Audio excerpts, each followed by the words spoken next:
Okay.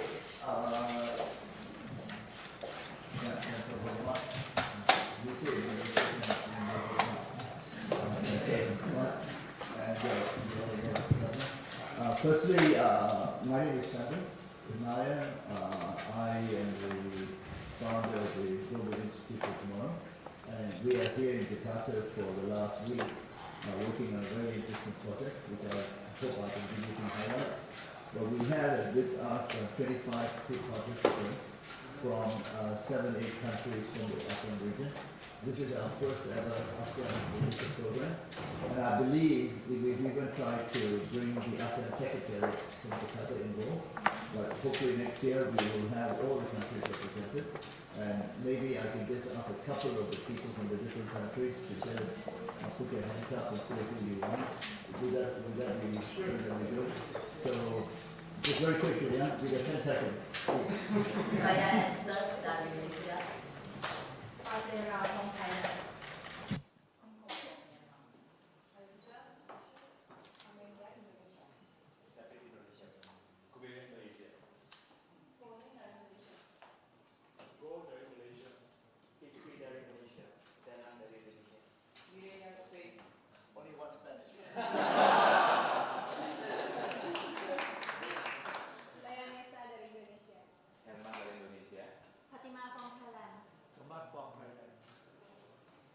From Egypt. My name is my colleague from the Global Institute and got Global Institute. Alam dari Indonesia. Erickson dari Indonesia. Mas Maini dari Indonesia. Anissa dari Indonesia. Me from Philippines. Me. Okay. Hi, Ina from Malaysia. Hi, Ian from Malaysia. Iya dari Indonesia. Kopi from Malaysia. And this is from the city of Jakarta.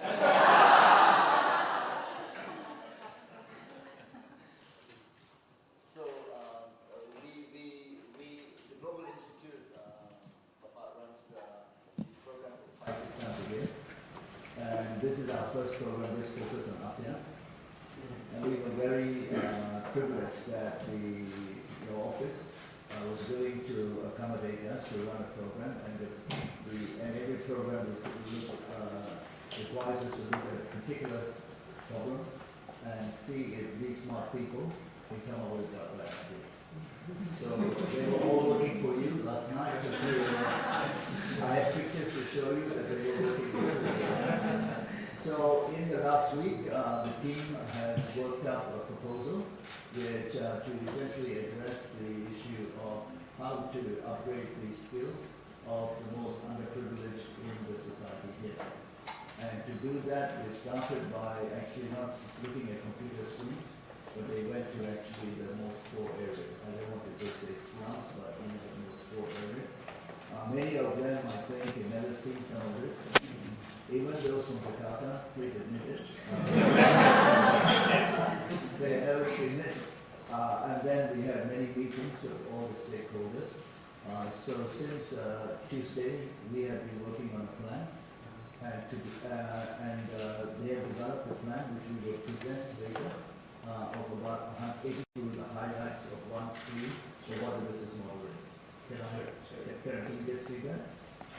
So very simply, the team, particularly with also the help of Coach Farah, we've come up with a name also for the institution called Jakarta Pelayanan. You see the logo, it's pretty cool. It's like Yes. We will not charge the Jakarta government. This is free. But the most serious thing is, to a lot of consultation, a lot of inputs, the highlights are the idea to form some kind of governing authority that essentially is responsible for upskilling the most underprivileged people. And I won't go all the details. The central features of this is to essentially create an endowment fund.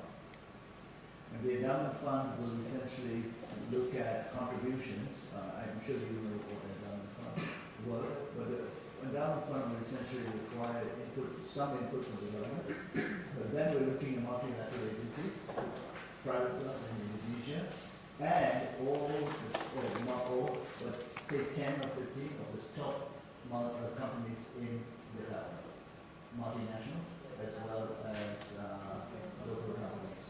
And the idea is to raise the starting principle is to raise $100 million US dollars.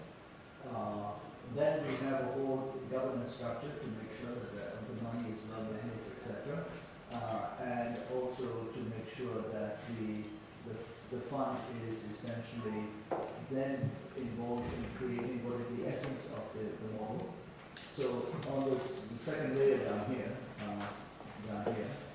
essentially the idea is to build training centers, we call them skill clubs, in strategic locations within the districts.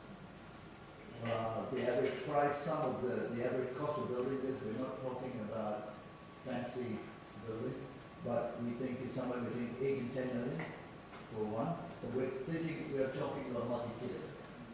So each floor has a very different specialization in terms of business skill. So from, say, welding operations in the bottom, through masonry, right through to tailoring, to IT, through to all different skills.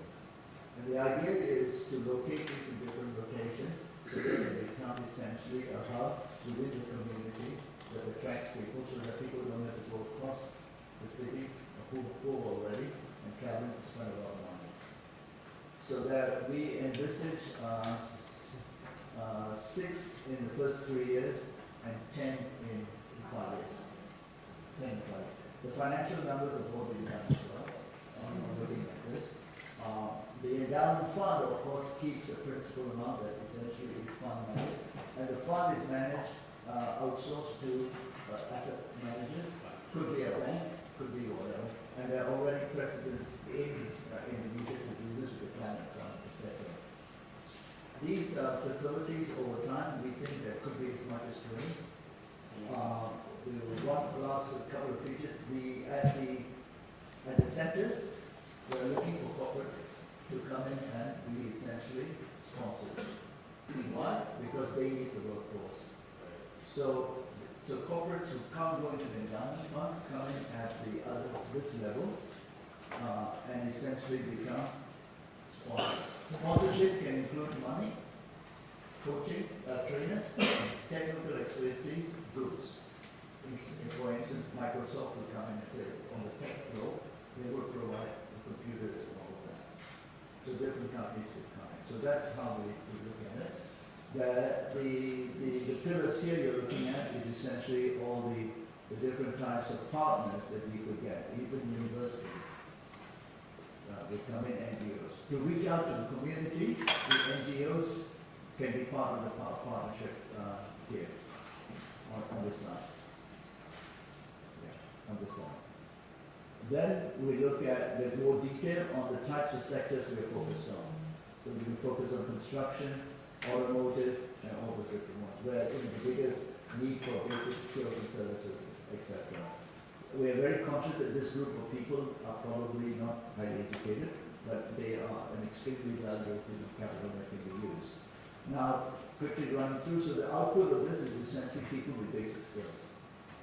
Defined by what those companies who have come into the school need and defined by.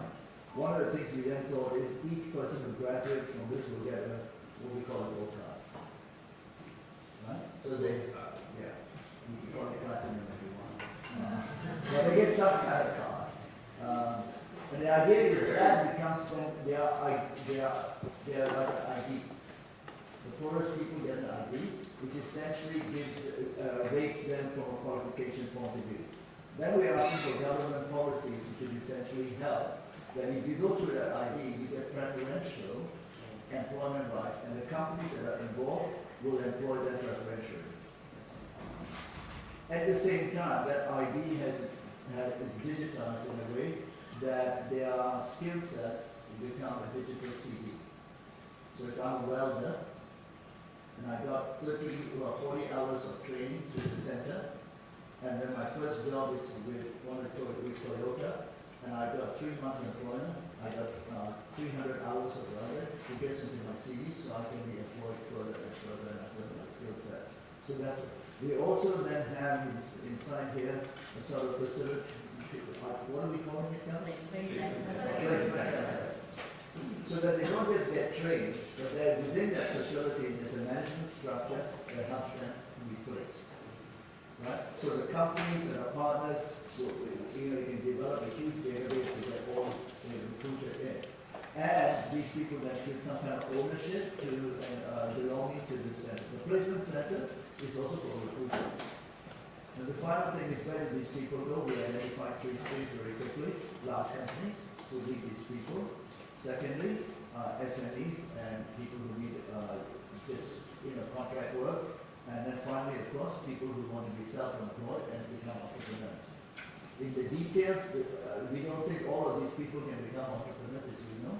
But those who want entrepreneurs can have access to some part of the fund through an application scheme for that. And then finally, we have a key platform, which is for making sure that people in that community know that the centers exist. They come and later receive for a possibility as an e-commerce platform as well. Now, guys, anyone got some burning additions to what I've said because I missed something? Perhaps you can share. Anybody? There'd be 230,000 people going through the system within the first 5 years. That's it. So 230,000 graduates. Large scale. 230,000. Yeah. And you could increase it. Anybody else? Okay, you turn the mic on. The key differentiator of this center is the supply and demand model, where we craft the curriculum based on the demand of that particular location, depending on the private sector that is operating in that area. Yeah. Anybody else? Yes. Yeah. Maybe what the key features as well. We have 2 courses every day, so it's not only day a day courses, but also night courses. Because 2 shifts. Yeah, 2 shifts. Because most of these people, they are working in daytime and they are earning money, 50,000 to up to 100,000 rupiah per day. So if they underwent the training, they would forego this amount of money, which they cannot afford. So the night shift would be very important. And quickly add on with regards to the sustainability of this program, we have the endowment fund, but we also envision a small amount, a minimum fee that is being charged for the trainings provided to create a sense of discipline and a sense of ownership. So if you start the training, you put your money, a nominal sum, but that creates a sense of discipline that you got to finish it so that you get a return on investment. Yeah, and we talked a lot about what that minimum fee could be, and we modeled it as well. Anybody else? I just want to add, the idea would be, Governor, that Jakarta, through an idea like this, Jakarta can establish itself as a center of excellence in the region for vocational training, for upskilling. So a model that can be replicated not only in other cities in Jakarta, but others from around ASEAN can come learn and then take the idea back, because as you know, many of the big cities across the region face the same challenge. So it's about Jakarta being the first mover and being a center of excellence. In fact, one of our participants who had to leave this morning is actually related to the Prime Minister of Cambodia, and she told me she's going to take it to the Prime Minister's office for Cambodia as well. So, but anyway, Your Excellency, the final report will be tidied up in the next couple of weeks, and then we will send you a full report which will include the financial model and all the analysis as well. I think for that, at this point, that's all I wanted to share with you. We're happy to answer any questions, but also hear from you about any other issues that we would like to share. Thank you, and I'm glad all of this is free of charge. Just kidding. Again, no, it is. But their companies paid for it. That's the beauty of having this smart young people like all of you here. But first of all, allow me to welcome you again to the City Hall of Jakarta. It's always an honor to welcome bright young leaders of ASEAN. And for us, Jakarta would love to engage further, especially in the region. We need to be more active. We would like to be more active. So meetings like this is very productive, not only that you have seen Jakarta, but also for our team. There's many of our team are also in the room. And, you know, at the beginning, I was going to say a little bit about what our approach is, but I've been told by Daddy earlier that, you know, you have had discussions and you have visited the city. You have actually seen, you know, perhaps parts of the city that not many, even those who live in Jakarta, not many have seen it. I have to admit myself that many of the area in Jakarta, especially the very challenging areas, I had never visited. I work in the region. I was in the education sector. I have visited so many places in the remote areas of Indonesia. I've seen what poverty is, I thought. And then I came to Jakarta because of this election. And then you know, when you campaign, you go to all this kampung. And at that time, I felt as if I have not seen poverty. The poverty I have seen in the past was nothing compared to the poverty that existed here in Jakarta. And it's unfortunate. And I thought, you know, I was somewhat in the university, I'm active in social movement, how come this is overlooked? And you know, one of the issues that I would like to actually promote further in the future is, yes, we need to tackle the issue of unemployment. Yes, we need to tackle the issue of poverty. But also, we need to engage more people of Jakarta to tackle the challenges here in the city. Because many of us were not invited to join. That's why, you know, if you look at the approach of City 2.0, in which we in government serve as a service provider, and the people simply as customer. And our citizens are happy with that. We pay tax, we vote in the elections, and then we don't have to do anything. You know, just vote and pay tax. And in fact, what we need now is more interactions between our citizens, between our residents. So the approach, many of the approach, including this that you have just presented, we would like to allow more people in the private sector, mostly, to participate, to engage and be co-creator, and come and engage. And I know for sure, like in any of your cities, there are so many young or old in the private sector that they would like to actually engage. But the question is always, where should I go? How should I do it? Who should I contact? So we would like, our government would like to serve as a platform provider, so that all these good people that would like to serve, they know where to go, they know what to do, and the opportunity is there. So interactions between citizens is something that I would like to pursue further. And if you look at our city, perhaps in some of your cities similar, somewhat our city was separated from one cluster to another. To use the term segregated, that's too strong, because it's not segregated. It is somewhat, it has different orbits. So some of you may have one orbit and some are in a different orbit, but overall, they're not meeting one another. And I think this is one of our challenges here in the city, that we would like to have what I often call third space, that allow everyone to interact. First space is at home, second space is at work, and the third space is in between home and work. That's our city. And unfortunately, we often let market decide.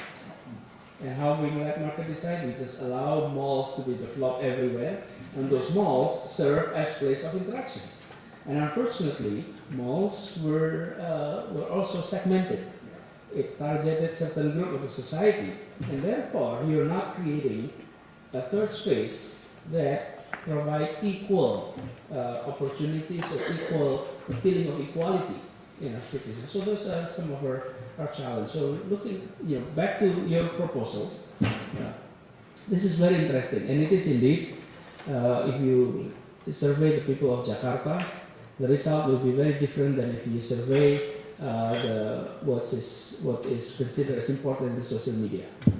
In the social media, if you ask questions, what are key challenges in Jakarta, then the answer will be traffic, will be, and then flood, and then what else? Waste, sampah. But if you do a survey with the entire populations as your respondents, you will see that number one is cost of living, jobs, education, health, and then when traffic is an issue when you have a job. If you don't have a job, traffic is never a problem because you don't go anywhere. And then you're talking about flood, and I think many of this is more of reflections of our middle class. Middle class issues, and unfortunately they drive conversations in the social media.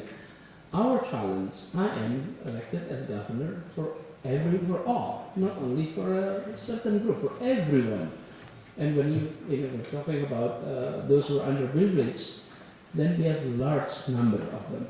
The statistics that we have may not reflect the true picture of our wealth distribution. I think we have a big homework on that.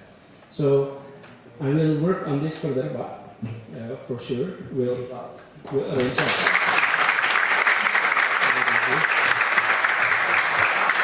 And sometimes many of new ideas it requires veil of ignorance. How do I say it? Veil of ignorance. We call veil of ignorance. And I think with that, new perspective comes in. For many of us who are dealing with the issues on a daily basis, we may be stuck in our mindset, in our perspective. So it's always great to see fresh brain from all over the region to come and provide solution for us. So truly appreciate that.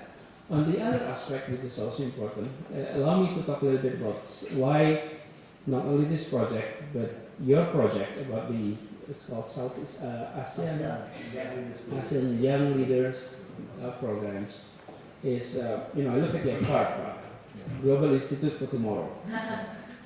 Yeah, I think this is what's interesting about all of you. You have more tomorrow than yesterday. Because some people have the other way around. Some have more yesterday than tomorrow. But what's also important is for us in the regions to understand that perhaps Southeast Asia is a region that not only the world should look at us, but we in Southeast Asia should look at ourselves better. You look at East Asia, you've seen impressive nations. You have Japan, started way much earlier. Then you have Taiwan, you have South Korea, you have China, which is huge. This is impressive block in East Asia. And then you look at the south, you have India, Sri Lanka, Pakistan, Bangladesh. But can you envision, can you imagine all these countries work together like this? Japan, China, South Korea, Taiwan. Can you imagine the young people having a meeting like this, and the business people and the government may not be in the near future? If you look at the south, India, Pakistan, Sri Lanka, Bangladesh. Look at Southeast Asia. This is a region in which not only government-to-government relationship were great, but the people-to-people relationship is truly there. Trust is truly there. This is the future of Asia. This is the place. And therefore, it is very important that the new generations of Southeast Asia understand that we had the opportunity that, of course, it all started with our previous generations. It all started in 1965. You know what's interesting? In Southeast Asia cooperation, it all started with Minister of Education. Before all of that, the Association of Minister of Education, 1965. I know the story because I once led that organization, once. So, and you know, it's education, and when talking about education, it's the young people. And I think it's very important now that the young leaders of ASEAN, especially ASEAN, plus Spain, plus Egypt, put that into account. And then we are truly talking about the future. And if not only relationships are built today, what's important beyond relationship is trust. When seed of trust is being developed at the young age between leaders in each of these countries, then we truly will have a region that we can be, we can be very proud of with all the accomplishment. Of course, connectivity will be there. And for us, looking at ASEAN, looking at Indonesia, the challenge is quite similar. Connecting Indonesia from the far west to the far east is like connecting ASEAN.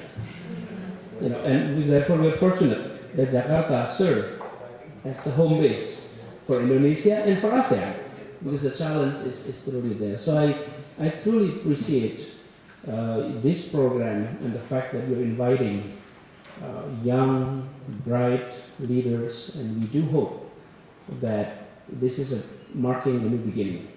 And before we all forget, since we have called ourselves, or at least you're calling yourself as leaders, let's not forget that anyone that is being called a leader requires one thing.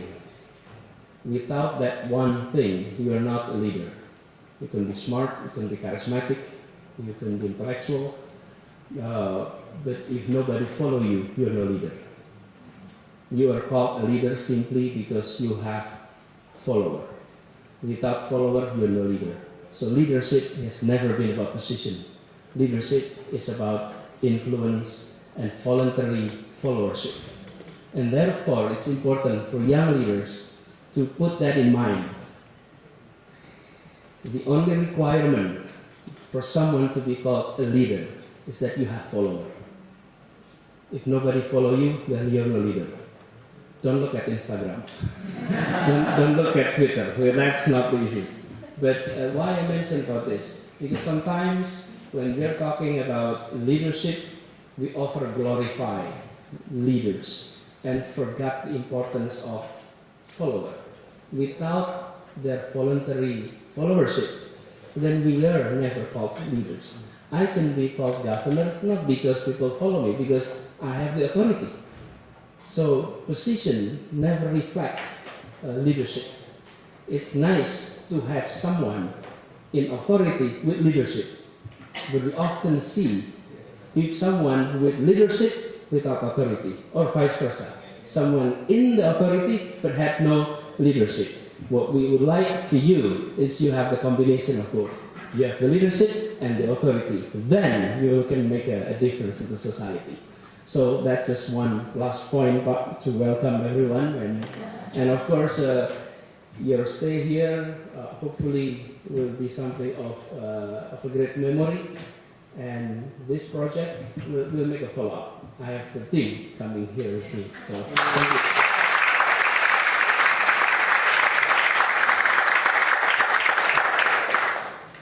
But I know you have another appointment, so let me just say, for you to spend time with us and say the things you said is very inspirational. Now we are going to a room full of people, about 300 people, and we're going to sell this idea for you. And the team is inspired. We will send you even the deck that we have prepared for the presentation. We can send it to your team right away so that you have it. I just thought I'd pick up on this idea you said about the community. And the whole idea of the decentralized skills hubs is to make people at the lowest end of the community feel they're part of the community. There are many details, but one thing you would like is then we are saying, how can the citizens participate in solving the problem? So these centers essentially welcome anyone with a skill to come in and donate 5 hours of their time. We also, so you know, if you are working in a large company and the center can connect with you, you don't have to drive across town. 10 minutes, one day in the evening, you can go and share. We also thought of tapping into all the retired people who are sitting at home watching Netflix and not so good. But maybe they can come and share their time. So there's a lot of what you're saying in the spirit of this of the community. The details we will give you very soon. The other thing I'd like to say is last week we were in Palo Alto, so that was good. First week in one city, second week where the project is. And one of the things we talked about is how many of our group know more about London, New York, and Switzerland than about any of them. So we need to get this, what you mentioned, the closeness. Yeah. That's true. And just to add to that, you know, but you know, many of our generations, I may call myself as one generation with you, right?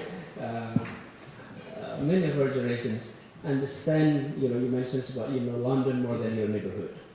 The idea, and this is the term that we use when we launched a program called Indonesia Mengajar a few years ago, well not a few years ago, 8 years ago by now, is that we would like to see young leaders with world-class competence and grassroots understanding. So often those who work at the grassroots lack of world-class competence. On the other hand, those who are with world-class competence lack of knowledge about the grassroots. And I think if we can have that combinations, because in many of our country we have all work at the same time. First world, second world, third world, all at one nation. So I truly agree. I forgot to mention about Coach Farhan. You met already. He's been working with Okay, me. good. He's our coach. Okay. Okay, then we're good. We're good. Yeah, we're good. He has been instrumental in also allowing this to happen and showing us what silent leadership means and all the stuff that he does without making a fuss. And why it was raised. So that's he's been with us invaluable. So I know you gotta go. I just want to give you a token of our appreciation. If it is not the meeting with the house, I would have stayed longer. You know, could be a new procedures in the house. Yeah, we were going to try and tempt you to miss the house and come back. I think we can't. Well, we hope we can come back. So I'd just like to give you a little token.